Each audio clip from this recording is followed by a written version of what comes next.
안녕하세요. 데이어 김채연입니다. HB 테크놀로지 3분기 실적이 나왔습니다.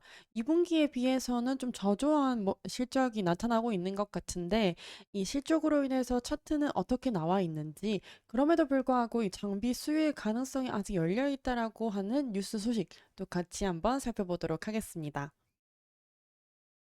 그럼 차트를 먼저 한번 확인해 보도록 하겠습니다.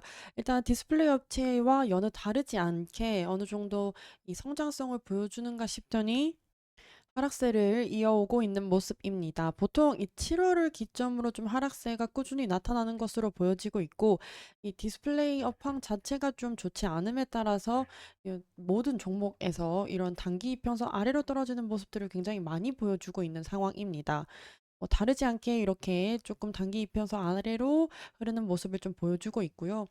그리고 오늘 이 공시가 나왔던 날은 이 시점으로 14일이거든요. 이 14일에 나오면서 그날 당일에는 좀 하락세를 보여왔다가 그래도 15일 금요일에 전체적으로 코스피가 성장을 하면서 이 전체적인 종목에서 좀 좋은 모습을 보여줬기 때문에 15일은 좀 상승을 했었습니다. 어쨌든 그러나 오늘 같은 경우에는 약 보합권으로 마무리가 된 하루이고 1,800원대 정도로 머무르고 있습니다.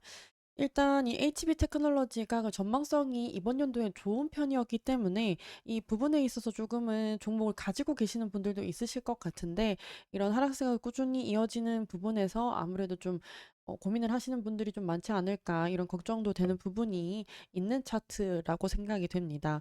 일단 HB 테크놀로지 어떤 사업을 하고 있는지 간단하게만 한번 살펴보자면, 이 장비 사업부와 부품 소재 사업부로 나뉘어지고 있고, 제품 같은 경우는 올레드 그리고 LCD와 같이 이 디스플레이와 관련된 장비를 하고 있습니다. 이 LCD와 아몰레드 같은 경우는 디스플레이 품질을 확인하는데 중요한 역할을 하는 장비로 알려져 있고요. 그리고 부품 소재 사업부도 백라이트 유닛이라고 하는 디스플레이에 사용되는 부품 소재도 영위하고 있는 중이다. 일단 전체적으로 제가 말씀드렸던 이 제품에 있어서 검사 장비와 그리고 부품 소재 사업부에는 백라이트 부품 소재가 가장 많은 비중을 차지하고 있는 것으로 보여지는 상황이죠. 이 부분들이 아무래도 매출에 많은 영향을 미칠 수 있겠다라고 볼 수 있겠습니다. 일단 3분기 실적을 같이 한번 살펴보자면 3분기 이번 연도 3분기 같은 경우는 435억 원을 달성했습니다. 전년도 동기랑 비교를 해보면요. 380억 원 정도가 나왔기 때문에 전년도 동기에 비해서는 조금 더 성장을 했다라고 할 수는 있겠네요. 그렇지만 전 분기랑 비교를 해보면 전 분기에는 607억 원을 달성했기 때문에 그에 비해서는 또 저조하다고 볼 수도 있겠습니다.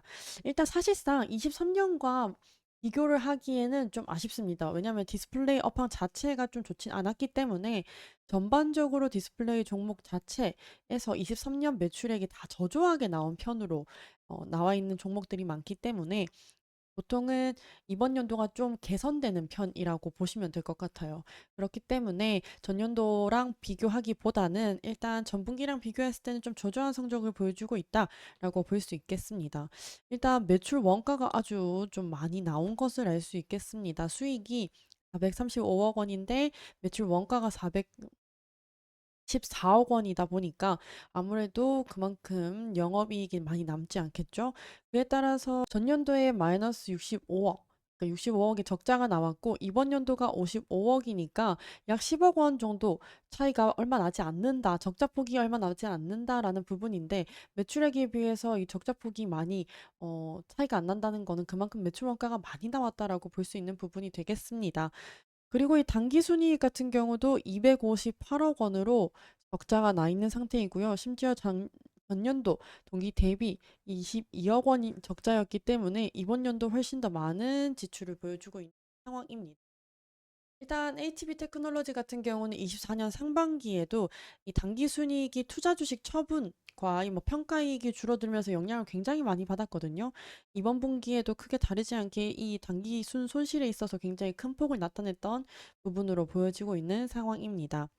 그래서 전체적으로 정리를 하자면 일단 매출액 자체는 전분기에 비해서는 좀 저조한 편이고 전년도 동기 대비했을 때보다는 조금 오른 편이긴 하다. 그럼에도 불구하고 이 영업 손실과 단기 순이익이 너무나 크다라고 정리를 해볼 수 있겠습니다. 이런 부분으로 보았을 때는 아무래도 이 투자자 여러분들께서는 실망을 할 수 밖에 없는 그런 부분이 되지 않을까라고 생각이 듭니다. 자, 어쨌든 이번 분기는 좀 아쉬운 성적을 보여준 HB 테크놀로지인데요. 그럼에도 불구하고 관련된 이 디스플레이 장비 업황에 대한 소식들도 있었습니다. 뉴스를 한번 보시면 이게 DSCC라는 뉴스, 글로벌 뉴스에서 나와 있었던 것인데요. 이 전체적으로 좀 정리를 해드리자면 디스플레이 산업 시장 여건이 개선되었다. 그래서 24년에 장비 지출이 47%로 증가한 것으로 전망이 된다라고 보여지던 상황입니다. 그리고 24년뿐만이 아니라 25년에서 27년 장비 지출은 70억 달러에서 그리고 80억 달러로 달할 것으로 예상이 된다라고 하니까 저조하지 않을 거다. 다음 내년에도 디스플레이 장비는 나쁘지 않을 것 같다라고 이 예상을 하는 것 같습니다. 또 이 세대가 계속해서 높아짐에 따라서 관련해서도 이 디스플레이 장비 지출이 52% 성장할 것으로 전망이 되고 있기 때문에 이러한 부분으로 있을 때는 글로벌 시장에서도 바라본 결과 디스플레이 장비 업황이 나쁘지는 않을 것 같다라고 예상을 하기는 하는 것 같습니다. 그렇지만 이 앞으로 이 전망은 사실 전망일 뿐 이번 연도에 굉장히 많은 전망에도 불구하고 디스플레이 업황이나 디스플레이 관련된 종목 그리고 한국 주식 이런 부분에 있어서 굉장히 좋지 못한 영향을 많이 보여주었기 때문에 이러한 전망들이 이 주가에도 많이 반영이 될지는 지켜봐야 될 부분이 아닐까 예상을 해보겠습니다. 어쨌든 HB 테크놀로지가 2분기에 비해서 좀 3분기 실적이 좀 저조해진 편이기는 하지만 그럼에도 불구하고 이 장비 수요의 가능성에 대해서는 좀 언급된 부분들이 있다로 정리를 해볼 수 있겠습니다. 그리고 관련해서 또 소식이 있다면 제가 정리해 오도록 하면서 다음 영상으로 찾아뵙도록 하겠습니다. 감사합니다.